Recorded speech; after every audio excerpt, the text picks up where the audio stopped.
Too close to call, a dead heat, a photo finish down to the wire. Such has been the narrative for weeks, as the latest polling out this weekend seems to confirm.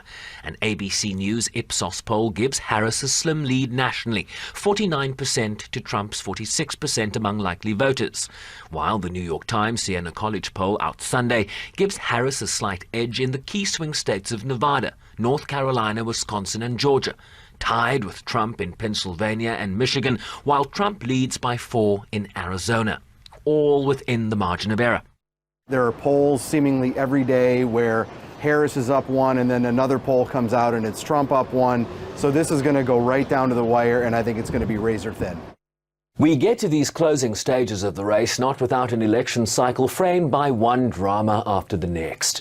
Trump facing legal peril, including a May conviction on 34 counts of fraud in relation to hush money payments in the 2016 election, his sentencing pending. Biden's disastrous debate performance in June that set off Democratic alarm bells.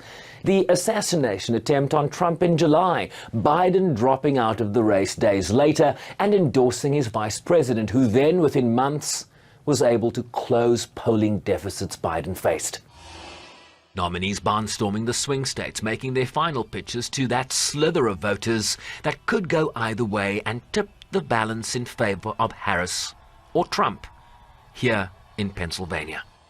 I've come today with a message of hope for all Americans. With your vote on Tuesday, I will end inflation. I will stop the invasion of massive numbers of criminals coming into our country. Thank you very much, Kamala and Joe. And I will bring back the American dream, and we'll bring it back stronger than ever before. But this is all you need to know.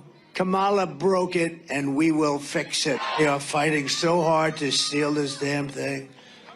Look at what's going on. Look at what's going on in your state. Every day, they're talking about extending hours and stuff. Who ever heard of this stuff? We should have one-day voting and paper ballots. Harris speaking in the swing state of Michigan Sunday, that has one of the largest Arab American communities in the United States, striking a somewhat confident tone. This year has been difficult, given the scale of death and destruction in Gaza, and given the civilian casualties and displacement in Lebanon. It is devastating. And as president, I will do everything in my power to end the war in Gaza, to bring home the hostages, end the suffering in Gaza, ensure Israel is secure, and ensure the Palestinian people can realize their right to dignity, freedom, security, and self-determination. Ready?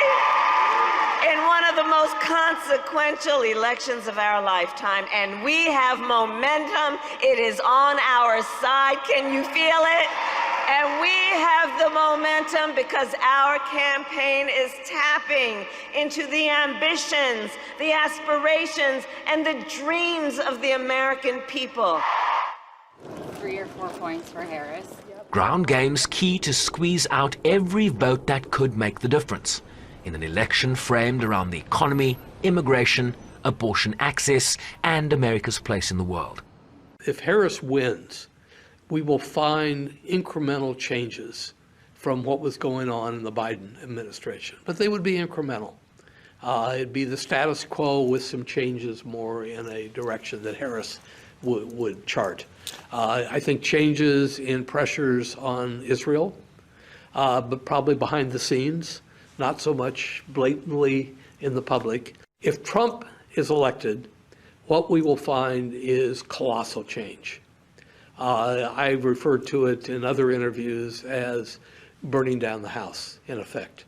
And so voters, I think, are faced with a situation where they can either vote for the status quo with some incremental changes to it, but pretty much the same as the Biden administration, versus really radical changes at the national level, particularly if Trump is in control or the Republicans are in control of the Senate and the House. There'd be colossal changes there. If the polls are accurate, the final outcome unlikely on election night. But if they're wrong and key swing states fall in one direction, we might be in for a big surprise earlier than expected. Sherwin Bryce-Pease, SABC News, New York.